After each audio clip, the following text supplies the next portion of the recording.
Ahojte všetci, presne takto pred týždňom v piatok 1. júla sme v Prešove v autoškole VAV na kurze s pánom Merkovským žrebovali výhercu našej súťaže Vyhraj vodičak zadarmo. No a dnes takto o týždeň sa vám hlasíme z Košic a rada by som vám veľmi predstavila našu víťazku Natáliu Potočekovú. Natália, ahoj. Tak v prvom rade ja by som ti chcela zagratulovať k tomu, že si práve vyhrala vodičak zadarmo. Ja si myslím, že vodičak sa ti určite zíde a zadarmo duplom, pretože si ušetrila 339 eur. Čo urobíš s ušetrenými peniazmi? Asi ich použijem na tenis, keďže ho milujem, a na angličtinu. Super, čiže ďalší kurz.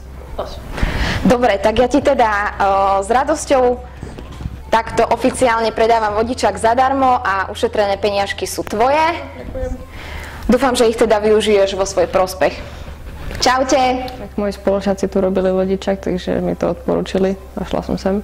Svoju najlepšiu kamarátku a zároveň spolužiačku Katku, lebo ona chcela tiež robiť vodičak, tak som mi povedala, nech ide so mnou. A neviem, všetci sú hrozne zlatí, aj keď niečo nechápem, tak sa môžem povedať opýtať, čiže som nečakala až taký milý prístup, úprimne povedané.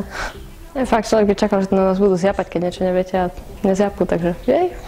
Na prvej hodine, ktorú sme mali, nám povedali, že ak niekoho odporúčime, tak mohol byť zaradení do súťaže, takže asi nejak tak. Za začiatku som nechápala, o čom sa hovorí, a potom veľmi, hej, toto bolo super. Boli sme všetci rozospatí, takže za začiatku ani nie, ale potom už sme sa tešili a vlastne, hej, dali sme si koláč. Asi to dám na angličtinu a na tenis, keďže tenis milujem, takže.